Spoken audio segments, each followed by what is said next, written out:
en Éxodo capítulo 12, del verso 11 al 13, dice la palabra del Señor hablando del Cordero: y lo comeréis así, ceñidos vuestros lomos y vuestro calzado en vuestros pies y vuestro bordón en vuestra mano, y lo comeréis apresuradamente, en la Pascua de Jehová. Pues yo pasaré aquella noche por la tierra de Egipto y heriré a todo primogénito en la tierra de Egipto, así de los hombres como de las bestias, y ejecutaré mis juicios en todos los dioses de Egipto. Yo Jehová. Verso 13: y la sangre os será por señal en las casas donde vosotros estéis, y veré la sangre y pasaré de vosotros, y no habrá en vosotros plaga de mortandad cuando hiera la tierra de Egipto. Y la sangre os será por señal. Vamos a hablar en esta noche, o esta mañana más bien. Estamos tan acostumbrados a que nuestros servicios son en la noche, que se nos... Esta mañana, esta gloriosa mañana, vamos a hablar bajo un tema: la señal de la sangre. La señal de la sangre. Creo que este tema es muy pertinente porque precisamente hoy, 1 de septiembre, se da reapertura prácticamente a todas las áreas, excepto unas pocas, en nuestro país, y hay temores en la iglesia, en nuestra nación, acerca de lo que va a ser pues nuestro futuro, nuestro presente, bajo esta amenaza, bajo esta pandemia, porque seguimos bajo un estado de emergencia. La señal de la sangre, la Biblia entonces menciona varias señales. La primera de ellas aparece en Génesis capítulo 4. Esa señal que fue puesta en Caín después de haber asesinado a su hermano Abel. Dios lo confronta, lo llama, le dice que va a ir errante, y Dios le dice que va a poner en él una señal. La Biblia no menciona qué señal era la que llevaba sobre su frente Caín, pero sí muestra que era una señal de culpa, de vergüenza y de derrota. O sea, señal lo iba a acompañar durante todo su peregrinar, durante toda su vida en la faz de la tierra, y donde llegaba entonces tenía esa señal de afrenta y de culpa y vergüenza. La segunda señal que nosotros encontramos en la escritura aparece en el libro de Génesis capítulo 9. Después del diluvio, entonces ya conocemos, Noé había sido salvo porque halló gracia a los ojos de Dios. Qué privilegio el hallar gracia a los ojos de Dios. Y Dios le guarda, y después de él descender del arca en el monte Ararat, edifica un altar, y la Biblia declara que Dios percibió olor grato. Eso es lo que espera él de aquellos que ha salvado, que ha librado, de aquellos que han hallado gracia a sus ojos, que pueda haber olor grato delante de Dios, que Él pueda hallar en nosotros también en este tiempo ese olor grato. Es así entonces como, al percibir Dios olor grato, hace un pacto con Noé y le da una señal como garantía de ese pacto, y esa señal es el arco iris. Esa señal que hasta el día de hoy está vigente. Esa señal que entonces nos da garantía, precisamente, aunque haya amenaza de mucha lluvia. Allí entonces está esa señal de garantía porque aparece el arco iris. Lástima entonces que la población LGTBI hayan tomado los colores del arco iris, de esta señal que Dios dio como garantía de su pacto, y la hayan tomado para identificarse y para hablar del orgullo gay. Eso produce tristeza. Más bien debería de ser no el orgullo, sino la vergüenza, pero esta población entonces ha tomado en los colores del arco iris de esta señal. La tercera señal que yo encuentro en la escritura está en Génesis capítulo 17 y es la señal cuando Abraham fue circuncidado. Esta señal entonces estaba hablando de esa señal que iba a marcar la diferencia en un pueblo al cual se le cumplirían unas promesas. Esa es la señal de la circuncisión que era hecha en el cuerpo. Pablo ya luego habla que nosotros también está esa señal, pero no porque hayan circuncidado nuestro cuerpo, el prepucio, sino porque Él ha circuncidado nuestro corazón, ha limpiado nuestro corazón, y entonces hay esa señal también de que somos el pueblo de Dios, sobre el cual reposan unas promesas. Seguimos hablando de las señales en la escritura para llegar a hablar entonces del tema que nos compete esta mañana, que es la señal de la sangre. La cuarta señal que yo encuentro en la escritura aparece en el libro de Éxodo, capítulo 32. Y es una señal, entonces, porque así lo declara la Biblia, hablando del día de reposo, que sería señal para el pueblo de Israel por todas las generaciones. Voy a leerlo textualmente. Éxodo capítulo 31 verso 12 dice de la siguiente manera: el día, es más, el título de ese pasaje es el día de reposo como señal. Habló además Jehová a Moisés diciendo: tú hablarás a los hijos de Israel diciendo, en verdad vosotros guardaréis mi día de reposo, porque os es señal entre mí y vosotros por vuestras generaciones, para que sepáis que yo soy Jehová, que os santifico.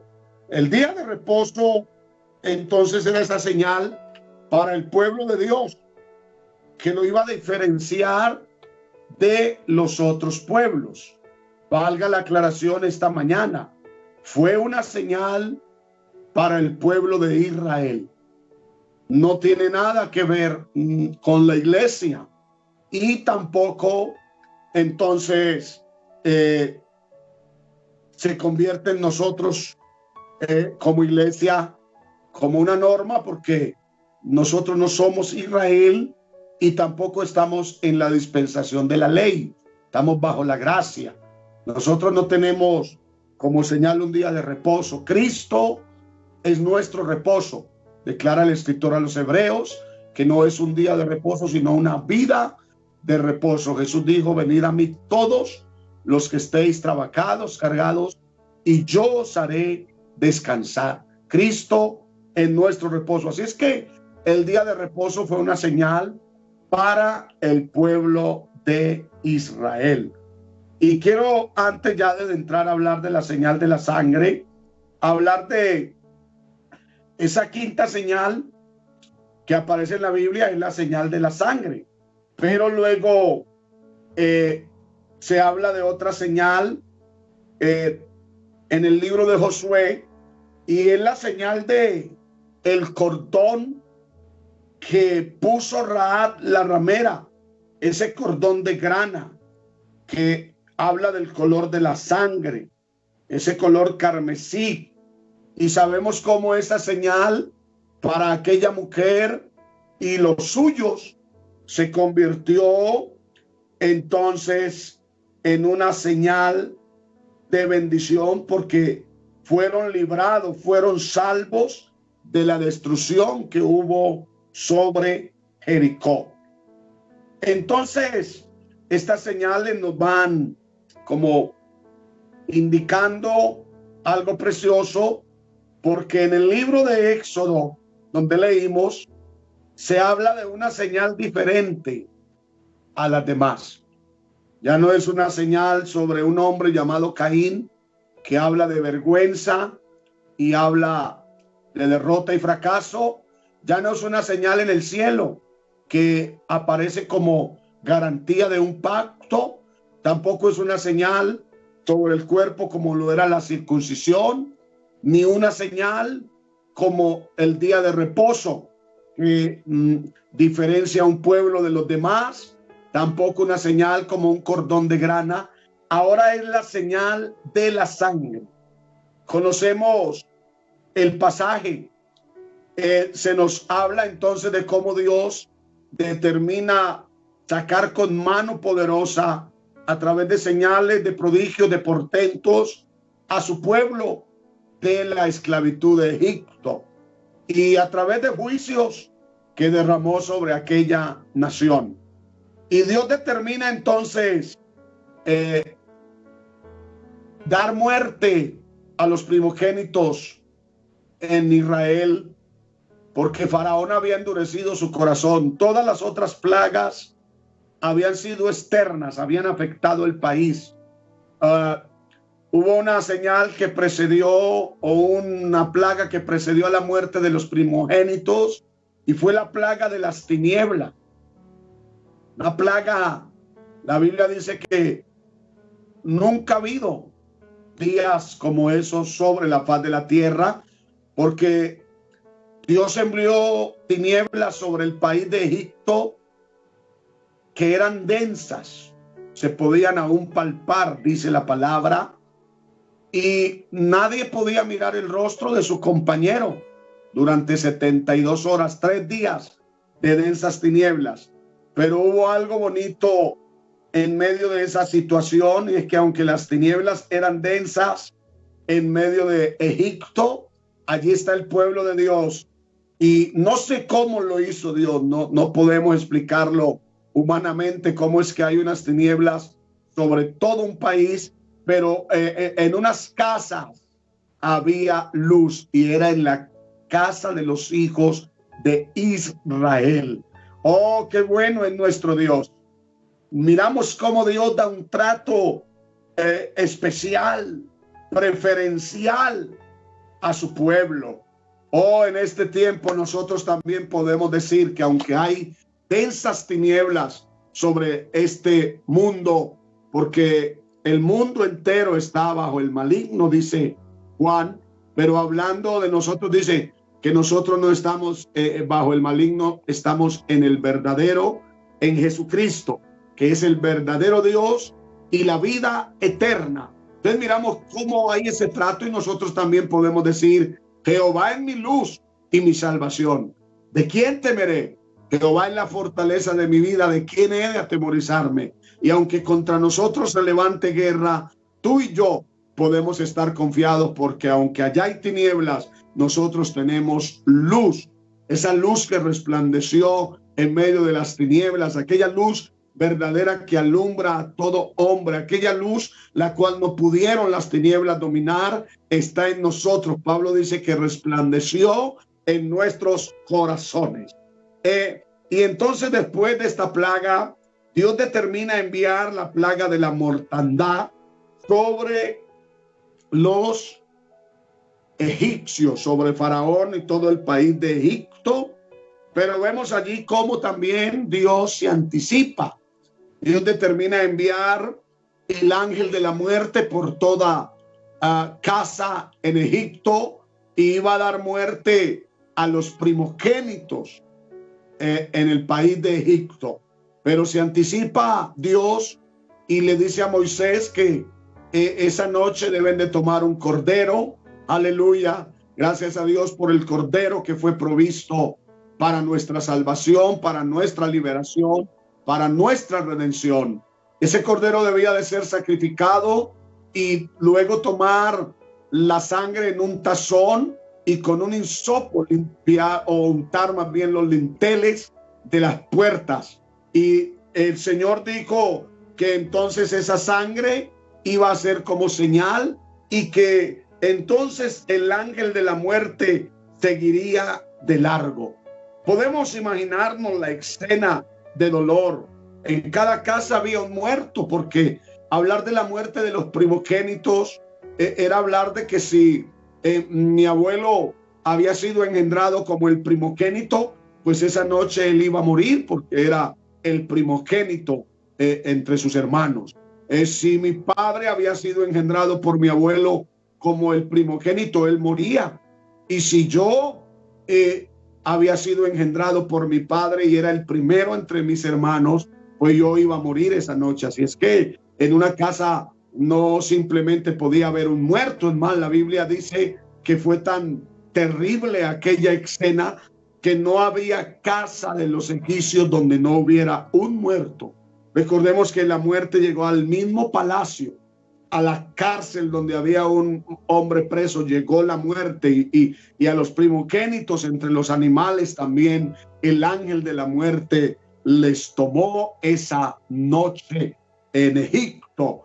Pero hay algo glorioso y es que ya había un pueblo en medio de esa nación, como somos nosotros, porque Dios también tomó pueblo entre las naciones, entre el mundo. Dios ha tomado un pueblo para sí. Y somos nosotros. Vosotros sois linaje escogido, sois pueblo de Dios. Nosotros que en otro tiempo no éramos pueblo, pero que ahora somos pueblo. Así es que entonces había dolor, había destrucción. Estaban quizás en lo cotidiano de la vida, en alguna reunión familiar, y de un momento a otro, sin explicación humana, caía muerto el primogénito.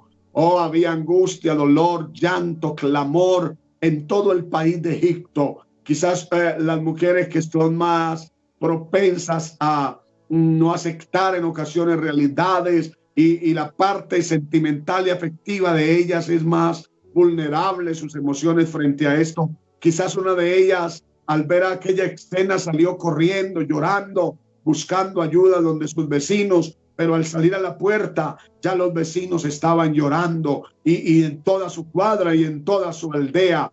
Y algunos de pronto diría, vamos a pedir ayuda al faraón, pero resulta que el faraón estaba más angustiado que todos porque había muerto también su primogénito. Pero mientras en la casa de los egipcios había muerte, dolor, angustia, llanto, desesperación, en la casa de los hijos de Israel había vida, había gratitud, porque ellos tenían sobre ellos una señal de protección y de vida, como era la señal de la sangre. Oh, aleluya. Mi hermano, mi hermana, hay temores, hay una pandemia, hay una plaga que está produciendo destrucción, muerte, pero qué bueno saber que sobre nosotros entonces también hay una señal de protección, como lo es la señal de la sangre. ¿Cómo entonces se activa esa señal en nosotros? ¿Cómo funciona? Pues todos nosotros entonces también sabemos que es un día que partió la historia de la humanidad. Fue tomado un cordero, el cordero de Dios que quita el pecado del mundo, un cordero sin mancha, sin contaminación, destinado desde antes de la fundación del mundo para efectuar la obra redentora. Él fue tomado a las 3 de la tarde. Ese año Cristo, como ese cordero perfecto, tenemos que decir que la vida de ese cordero no fue fácil, que él entonces experimentó azotes, fue herido, fue tomado preso. Pilato lo toma y tiene que decir que en él no haya falta, que él es ese cordero perfecto, y entonces hace una propuesta al pueblo acerca de qué querían ellos, si que se soltase a un malhechor, a un delincuente como era Barrabás, o si se soltase a Jesús llamado el Cristo, y pregunta: ¿qué haréis con Jesús llamado el Cristo? Una pregunta que debemos de hacernos también los hombres en este tiempo. ¿Qué vamos a hacer con Jesús llamado el Cristo? Ellos gritaron: crucifíquenle. Ellos determinaron que a ese cordero perfecto se le habría de dar muerte, y es así como él va a la cruz y allí derrama su preciosa sangre. Ahora, ¿qué sucedió con la sangre de ese cordero? La sangre preciosa de ese cordero que fue derramada no fue absorbida por la tierra, ni se descompuso, ni allí adquirió fetidez como la sangre de los corderos que eran muertos allá en los cultos levíticos para la expiación. Esta sangre sigue vigente, esta sangre nos limpia de todo pecado. Según el libro de Génesis, la raíz entonces de la sangre de toda la raza humana es transmitida por el hombre. El hombre engendra, la mujer concibe. La sangre de la mujer alimenta la placenta donde está la criatura, pero la sangre del varón alimenta el embrión. ¿Cómo fue engendrado Jesús? Jesús fue engendrado por la obra del Espíritu Santo. La sangre de Jesús es diferente. No vamos a entrar a discutir ahora temas que han causado controversia. Si Jesús tomó sangre de María o no, si Jesús, en fin, no es ese el objetivo, pero sí tenemos que decir que Jesús fue engendrado por obra del Espíritu Santo, y tenemos la certeza de que la sangre de Jesús es diferente en el sentido de que entonces dice la Biblia que él compró a la iglesia con su propia sangre. Oh, aleluya. Jesús vino del cielo, él es el postrer Adán. El ángel anunció entonces el nacimiento de él, que Jesús sería engendrado por el Espíritu Santo. Y la sangre de Jesús es diferente en el sentido de que todas las sangres manchan, producen una mancha terrible. Nadie está dispuesto a usar un vestido con una mancha de sangre, pero la sangre de Cristo es diferente. La sangre de Cristo, al contrario, quita la mancha del pecado. Tiene el efecto contrario. Las otras sangres manchan, pero la sangre de Jesucristo nos limpia, quita esa mancha del pecado. El principio enseña que la vida del hombre está en la sangre. Así lo declara Levítico, la vida del hombre está en la sangre. Yo quiero decirle a los hermanos que están aquí conectados en Mañanas con Dios que la vida nuestra también está en la sangre de Jesucristo. Así lo declara Juan. Yo quiero leer un precioso texto porque ya vamos a ir aterrizando este mensaje, y dice Juan el evangelista en el capítulo 20, mire esto tan precioso, verso 30 y verso 31, dice la palabra de Dios. Estamos hablando que la vida del hombre está en la sangre. Nosotros somos el cuerpo de Cristo, y así como entonces la sangre a través del torrente sanguíneo produce vida en el hombre, pues también la sangre de Cristo produce vida en su cuerpo, que es la iglesia. Y dice Juan en el capítulo 20, verso 30 y 31, hizo además Jesús muchas otras señales en presencia de sus discípulos, las cuales no están escritas en este libro, pero estas están escritas, escuche, para que creáis en Jesús el Cristo, el Hijo de Dios, y para que creyendo tengáis vida en su nombre. O sea que tenemos vida en su nombre. ¿Cómo funciona esto?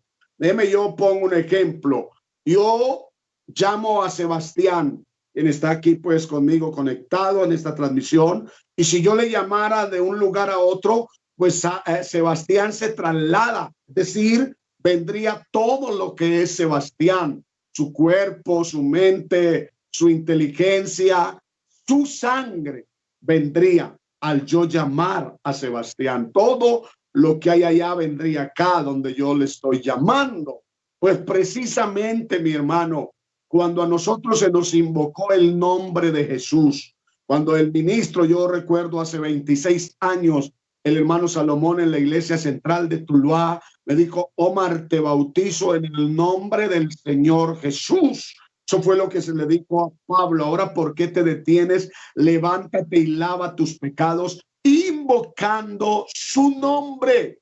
Cuando se nos invocó el nombre, todo lo que es Dios vino a nosotros. Para los judíos, invocar el nombre de Dios que aún no había sido revelado, Dios había sido dado a conocer solo a través de epítetos, a través de nombres compuestos, pero su nombre no había sido revelado. Pero cuando ellos invocaban el nombre de Dios, ellos tenían el concepto que invocaban su nombre, su poder, su autoridad. Pues eso es lo que sucedió el día que nos invocaron el nombre. Todo lo que es Dios vino a nosotros, su presencia, su poder, su autoridad. La sangre de Jesús se activó ese día, y a partir de ese momento nosotros, entonces, a partir de ese momento tenemos vida en su nombre, porque a través del nombre de Jesús se activa la sangre. Es por eso entonces que nosotros, al invocar el nombre de Jesús, hemos visto milagros, hemos sido librados de peligro, de la muerte, de enfermedades. Nuestros pecados han sido perdonados, porque Juan dice entonces que si tenemos comunión los unos con los otros a través precisamente del nombre de Jesús, que nos une como uno solo, porque somos de su nombre, somos su pueblo. Entonces, si tenemos comunión, la sangre de Jesucristo nos limpia de todo pecado. Aleluya. En el bautismo se nos invocó el nombre y esa sangre se activó. No es el agua es un símbolo. No fue el ministro el que entonces nos invocó, nos perdonó los pecados. Fue el nombre que se invocó sobre nosotros lo que hizo posible el perdón de pecados. Por eso el bautismo tiene que ser en el nombre de Jesucristo, porque al invocar su nombre, la sangre se activa. Aleluya. Así es que la señal de la sangre sobre nosotros también produce vida.